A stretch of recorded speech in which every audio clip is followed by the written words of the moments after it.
right, fine. Hands behind your back. No. Don't touch me. Stop!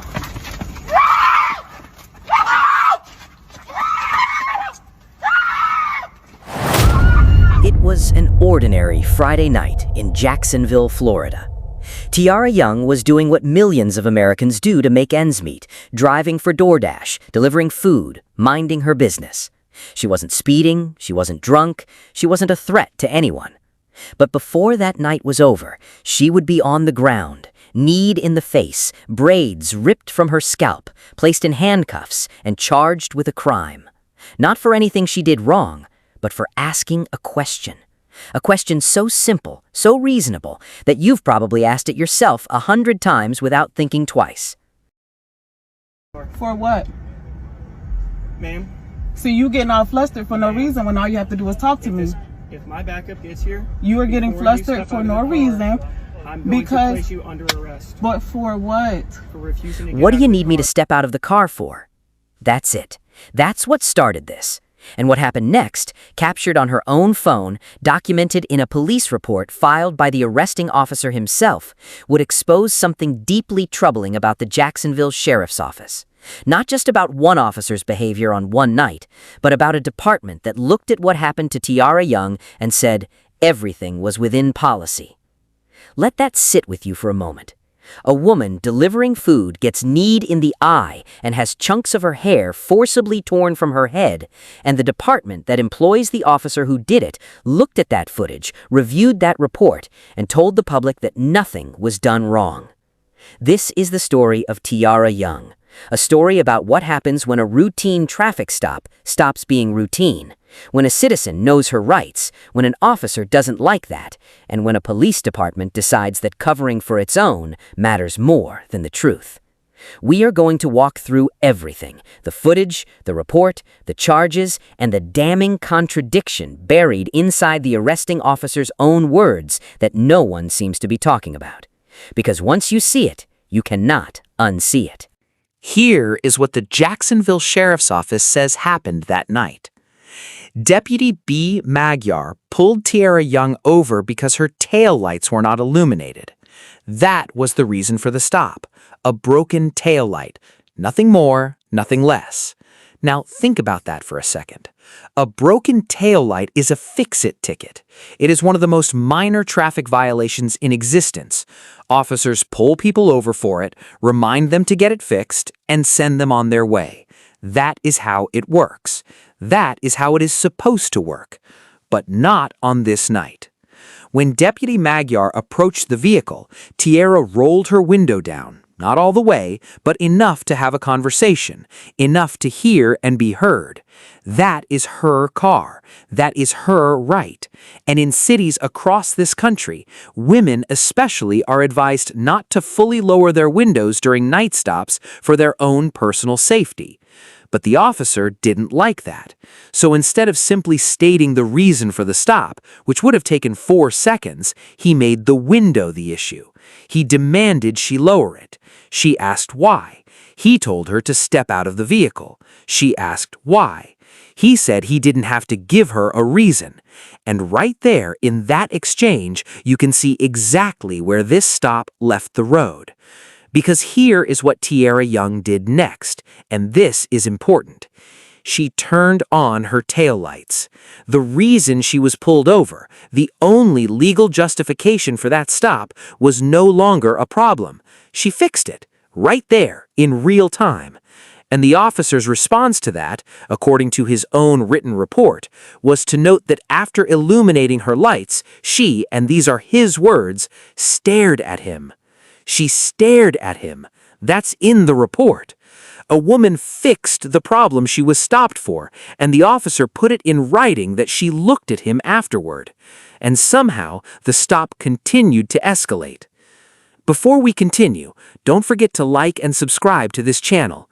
Also, drop a comment below and let me know where you're watching from. Now back to what happened. At some point during that traffic stop, Deputy Magyar decided the conversation was over. He ordered Tiara Young out of the vehicle. She complied. She stepped out of her car on the side of a Jacksonville road at night alone. And what should have ended there, what by every reasonable standard should have been the conclusion of a minor traffic stop, instead became something that would land her in a hospital and her officer in a headline. According to her mother and sister who spoke publicly after the incident, Tiara was kneed in the eye by the arresting officer during the struggle. Portions of her braids were pulled directly from her scalp. These are not allegations pulled from thin air. These are injuries, visible, documented, real. But here is where this story takes a turn that every single person watching needs to pay close attention to. Look at what Tiara Young was charged with.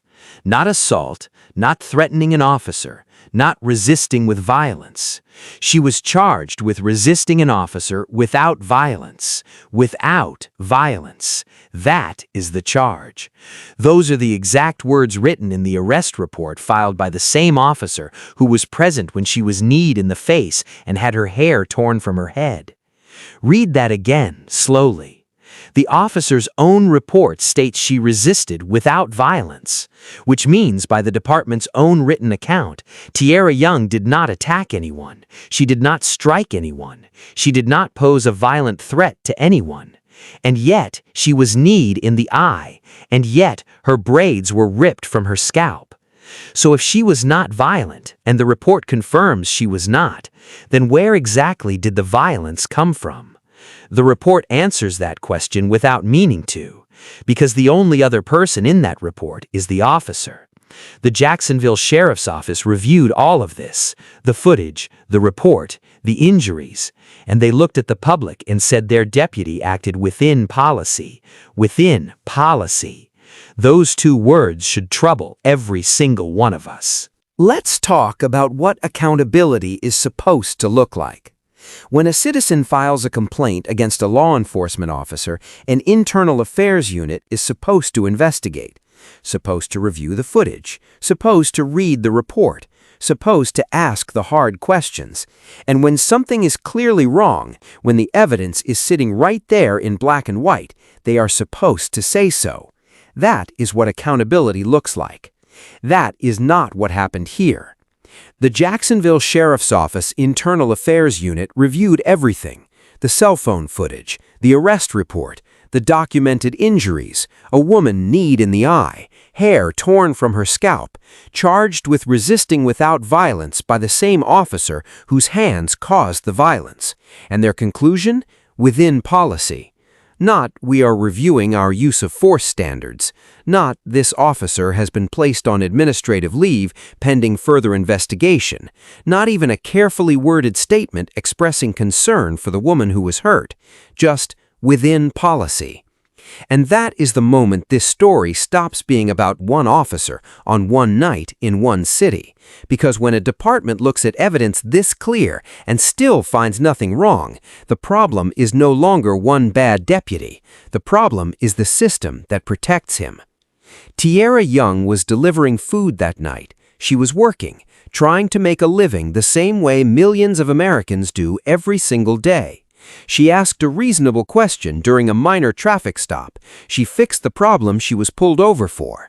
She complied and stepped out of the vehicle, and she went home with injuries she did not have when that night began. Her family has since retained civil rights attorney Ben Crump to pursue a civil case.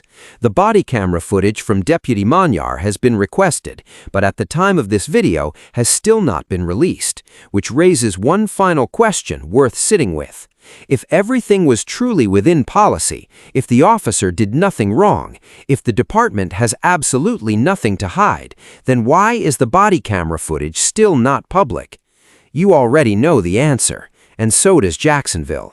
If you made it to the end of this video, thank you for watching. Don't forget to like, share, and subscribe.